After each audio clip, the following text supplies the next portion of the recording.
Mr. Repka, and we're going to talk about 7-1, completing the square.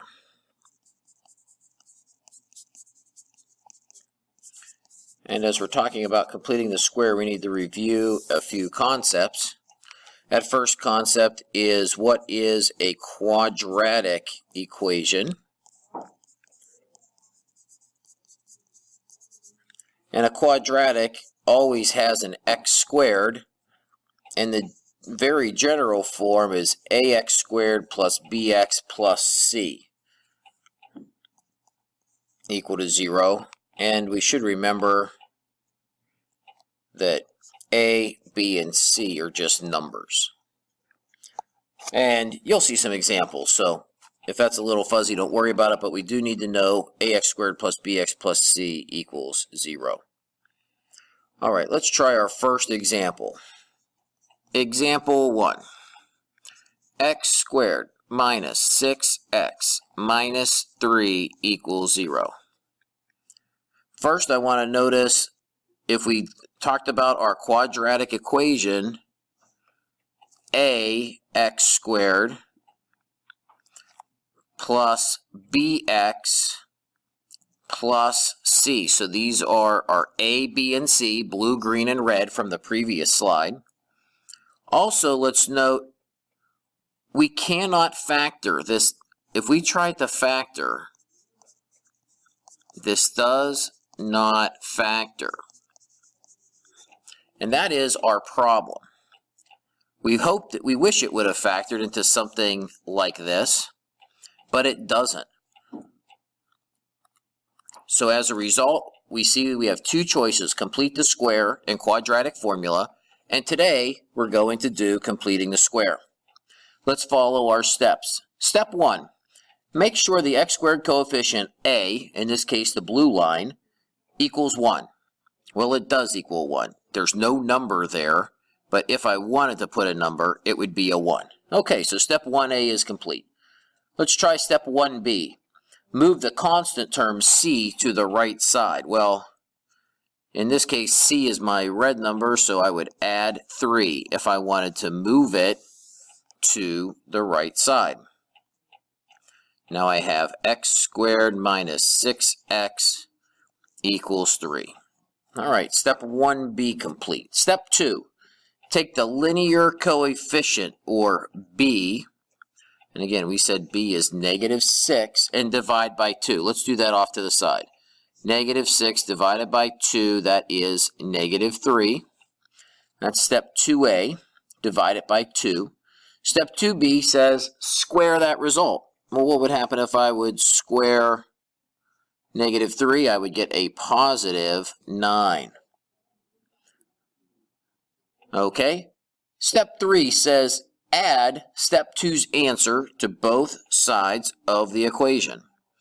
So I'm going to add this 9 to both sides of the equal sign.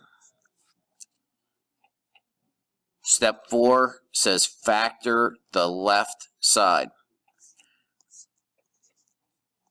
X, and how does that factor? Well, it's always, hint, hint, hint, it's always going to be this number.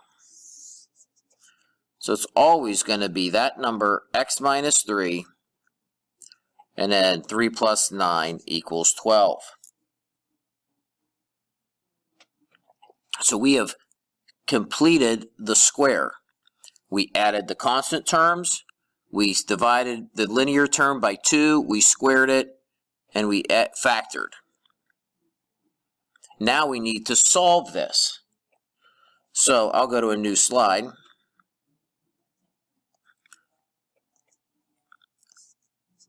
So we have x minus 3 squared equals 12. We want to solve for x. Well, that means square root both sides. So on the left, x minus 3.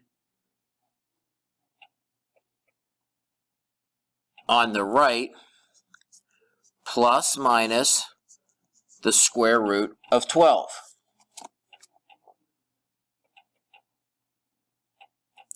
Well, we just got done talking about how to simplify square root of 12. That's like square root of 4, square root of 3, So that's like plus minus 2 square roots of 3.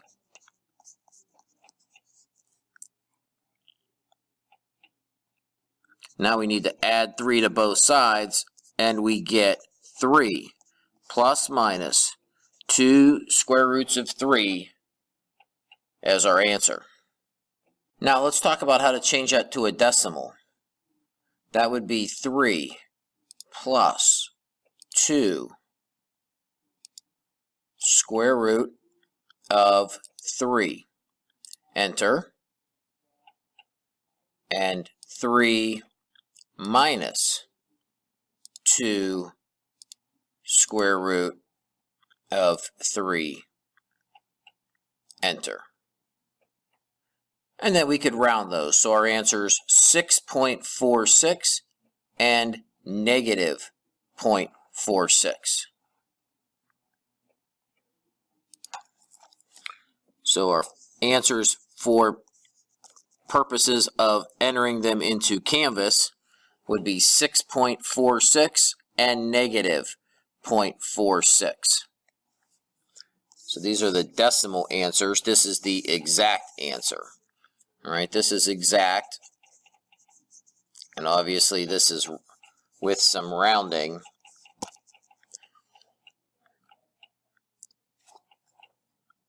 Let's try another one. Example 2. X squared plus 5x minus 10 equals 0. Again, we have our A, our B, and our C. Step 1A, make sure A equals 1. It does. Step 1B, move our constant term to the right. So we need to move C to the right.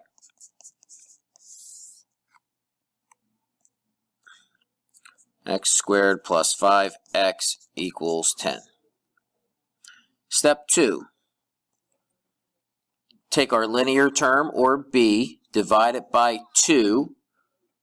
Shoot, that doesn't divide, but that's okay. And square it. 25 over 4. Add that to both sides. Step 3, step 3 we already did. Step 4, factor x. And what comes here? What goes in the parentheses every single time? Our answer from after we divided. So this goes right there. So we don't even have to think. After we divide by 2, we know what goes in the parentheses. Now, 10 plus 25 over 4. Oof. Well, you might need to do that off to the side. 10 plus 25 over 4. That's like 40 over 4 plus 25 over 4, or 65 over 4. So we will have to remember how to work with fractions. Now let's go ahead and solve. So we have x plus 5 halves squared equals 65 over 4. Well, we square root both sides. That gives me x plus 5 halves equals, anytime we square root, we have a plus minus. Square root of 65, I don't know, but I do know the square root of 4 is 2. Move this 5 halves to the other side. And I get negative 5 halves plus minus 65 square roots of 2. If I wanted to write that as one fraction, I could, since they have a common denominator of 2. And again, this is our exact answer. All right, that's the exact answer. Now let's figure it out in terms of decimals. So I'm going to do the numerator first. I'm going to say negative 5 plus square root of 65. That's just the top, and then I'll divide by 2. 1.53 when we round. And for my numerator, or for when I subtract, -5 minus the square root of 65, and divide that by the 2 in the denominator, and I get -6.53. So again, it's important that we remember how to use our calculators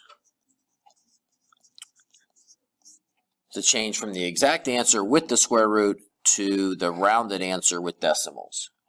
Or some places would call that the numeric answer. Let's do example 3. 2x squared minus 4x plus 6 equals 0. Go through our steps. Step 1A, make sure A equals 1. Oh, no. We don't even have step 1A, because A equals 2. Well, that's fine. We're going to divide every single thing by 2. That gives me x squared minus 2x plus 3 equals 0. Excellent. So step 1A is complete. Step 1B, move this plus 3, the constant term, to the right side. X squared minus 2x equals -3. Now we're set up to solve it. Step 2 says take this constant term, or the linear term, I'm sorry, and divide by 2. That is -1. And square that and get 1. Step 3 says add that to both sides. So +1 plus 1.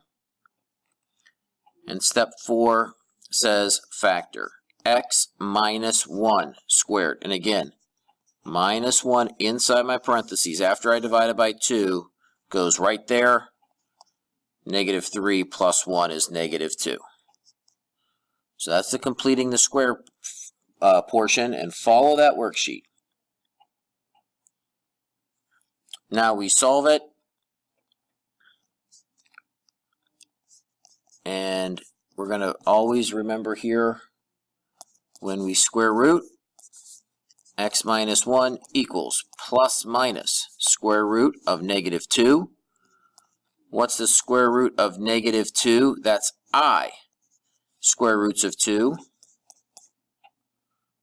because we pull out the negative, put my 1 on the right side, and I get 1 plus or minus square root of 2. I'm sorry.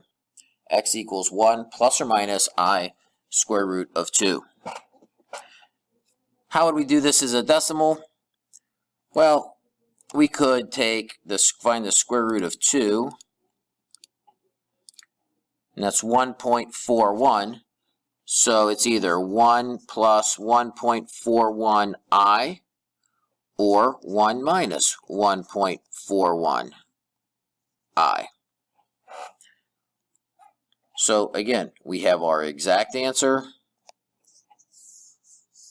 and we have our rounded decimal answers. Example 4. 3x squared plus 6x plus 2 equals 0. Going through our steps. Step 1. A. Does A equal 1?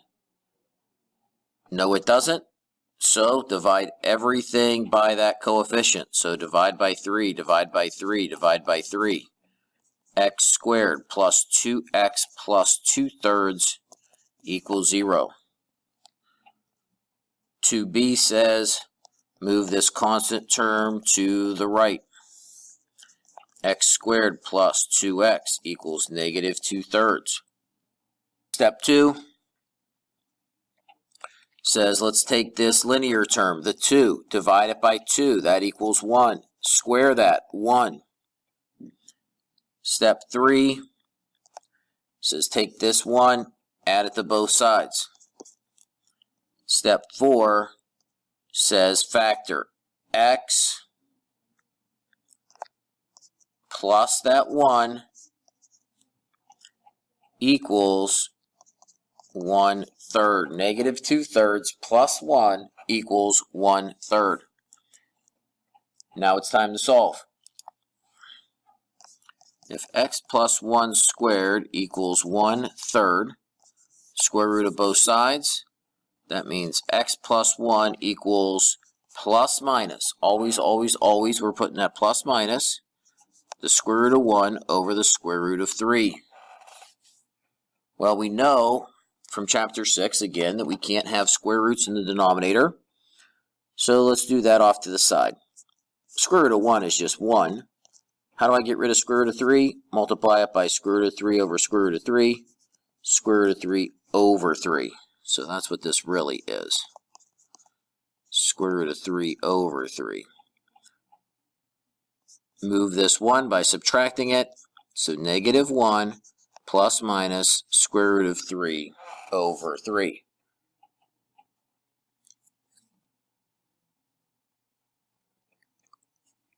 What if I wanted to write this as one big fraction? And you don't have to. You could leave it like this. But just in case you did, let me show you. If you're going to have a common denominator of 3, you would need to adjust that 1 by multiplying it by 3. So these are the same thing. But I would, if I were you, just leave it as the first answer. But again, those are the same thing if you wanted one giant fraction. Okay, how do we write this as a decimal? Well, we have negative 1. Let's do our plus first. Plus, and since I have a fraction, I will use parentheses to make sure my calculator knows that this is a fraction. So we have the square root of 3 divided by 3. Close that parenthesis so it knows that that's the fraction. Negative 0.42. Let's do it with the minus. Negative 1 minus, again, make it a parenthesis so it knows that you're in a fraction.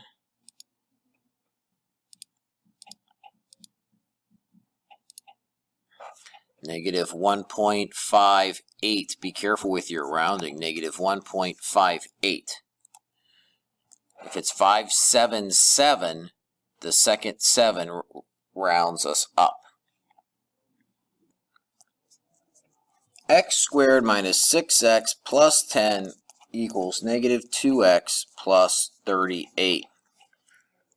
So in these problems, they're trying to trick us because, as you can see, it's not equal to 0. But that's okay. We're going to be fine. We're still going to follow our little checklist. 1a, we're going to make sure that a equals 1. It does. 1b, we're going to get the constant on the right side, so I'll minus 10 from both sides. But this negative 2x doesn't belong here either, so let's plus 2x to both sides to move that back over to the left. So now we have x squared minus 4x equals 28. All right, now it looks just like our other problems. Take our linear term, negative 4 divided by 2, that's negative 2. Square that answer, and that's 4. So we add 4 to both sides.